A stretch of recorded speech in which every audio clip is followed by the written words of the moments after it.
साथियों और बच्चों, सबसे पहले तो आपके गांव में ऐतिहासिक स्वागत किया है।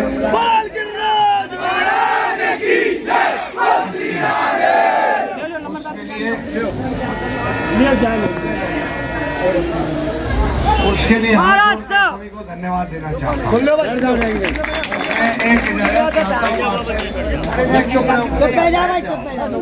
मैं एक इजाजत चाहता हूँ कि मेरे टाइफाइड है, कमजोरी भी है, दवाई हैवी चल रही है, मैं बैठ के बोलता हूँ तो कोई दिक्कत है?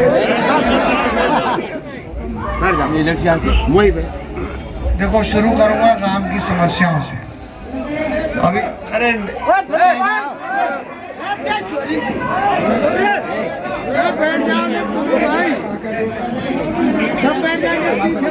सबसे पहले तो गांव की समस्याओं से शुरू करूंगा।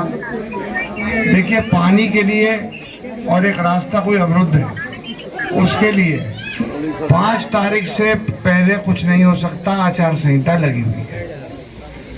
पानी का जहाँ तक सवाल है, JJM योजना में 128 करोड़ मैंने सैंक्शन करा दिए, जिससे ये रोज का टंटा खत्म हो। और सुन लो, पूरी बात सुन लिया करो पहले, और हर घर में टोटी लग जाए पानी, मीठे पानी की।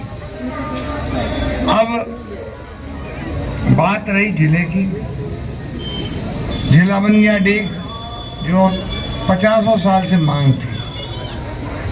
आज़ादी के बाद से ये मांग चली आ रही है, लेकिन आपके आशीर्वाद से, गिरिराज जी की कृपा से, मुख्यमंत्री जी के आशीर्वाद से ये संभव हुआ।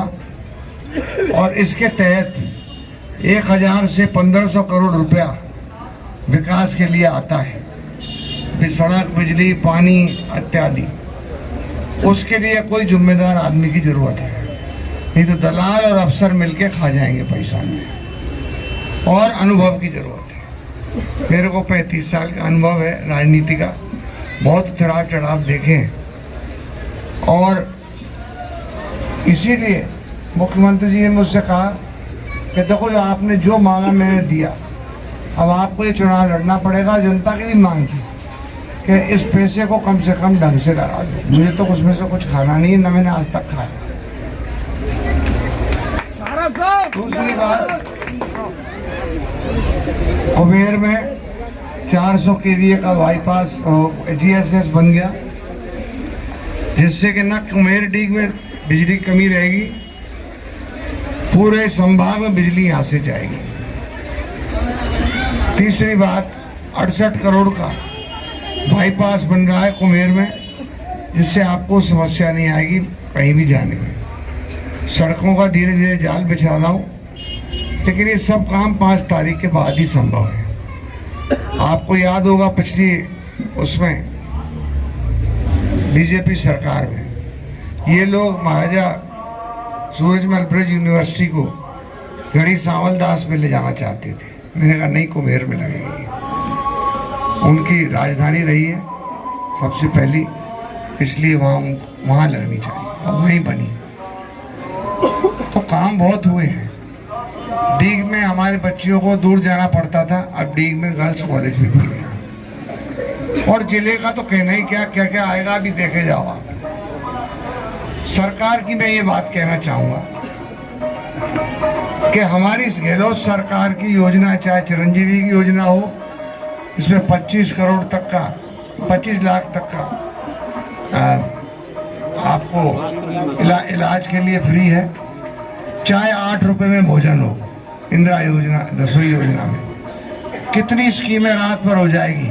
गेहूं मिल रहे हैं, राशन मिल रहा है, पेंशन डबल हो गई, सब कुछ हो गया। और मैं ये गारंटी के साथ कह सकता हूँ, पहले भी आप देख चुके हो कि अगर बीजेपी की सरकार आई तो ये सारी योजनाएं बंद कर देगी। करी कि नहीं? पहले बंद। वसुंधरा जी ने साफ कह दिया था कि मेरे पास पैसा नहीं है। हमने कहा, हमने सारी उनकी योजनाएं चालू रखी और अब योजना चालू कर दी जो हमने अपनी नहीं करी है, वो तो चालू रखी, लेकिन उन इतनी योजनाएं हैं कि गरीब का तो नाश हो जाएगा, ये बंद हो गई योजना। पेंशन डबल कर दी, वृद्ध महिलाओं को 10,000 रुपये साल का दे दिया, तो कौन सी कमी छोड़ी है। और सरकार जब बनती है एमएलए से, मुझे कोई शौक नहीं था चुनाव लड़ने का, तो मैं भी धाप लिया चुनाव लड़ के, लेकिन मैंने कहा जनता की सेवा के लिए। अब ये बताओ गांव में और पास शांति है कि नहीं है? शांति है। ये नोच नोच के खा जाएंगे तुम्हें, या चिंता मर जाऊं, ये नोच नोच के खा जाएंगे लोग। नाम में ना चाहता हूँ। हाँ दलाल कह रहे हो आप, नहीं कह रहे। अब केंद्र की ओर चले तो प्रधानमंत्री एक मुखिया होता है देश का। मोदी जी 2014 में जब सत्ता में आए थे तो इन्होंने बड़े साफ शब्दों में कहा था कि मैं 2 करोड़ नौकरी नौजवानों को हर साल दूंगा। कि एक को भी नौकरी मिली, अब 2023 चल रही है तो हाथ उठा दो। दूसरी बात,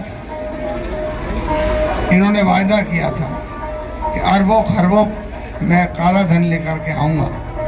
विजय माल्या अभी भी लंदन में बैठा है और 15-15 लाख रुपए सबके अकाउंट में गरीबन के जाएंगे। कियो कि ना कियो? नहीं खाओ, कियो वायदा कि ना कियो? बीजेपी ना भूल लो, जल्दी सब सुधर जा, अब सुधर जा। आते गाँव में हो जब दिखो।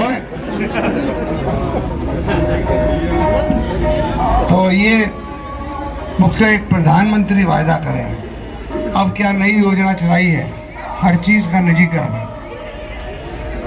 अग्निवीर चला दिया। अग्निवीर से 18 साल की उम्र में छोरा भर्ती सेना में और 22 साल की उम्र में रिटायर। तो बाकी बात क्या करेगा भैया, वो बाकी सगाई नहीं होगी तो फिर मतलब सेना का भी निजीकरण है। बीच में मर जाए तो कोई रेस्पेक्ट तो ना बाकी नहीं कह रहा हूँ, उस वही मैं कह रहा हूँ आपसे। और जो शहीद हुए, उनमें एक लड़का मरा, शहीद हुआ, उसको सम्मान शहीद का नहीं मिला, तो क्या फायदा ऐसे मामले वो करने का। आप जानते ही हो कि सारी चीजें ये लोग दिखावटी करते हैं।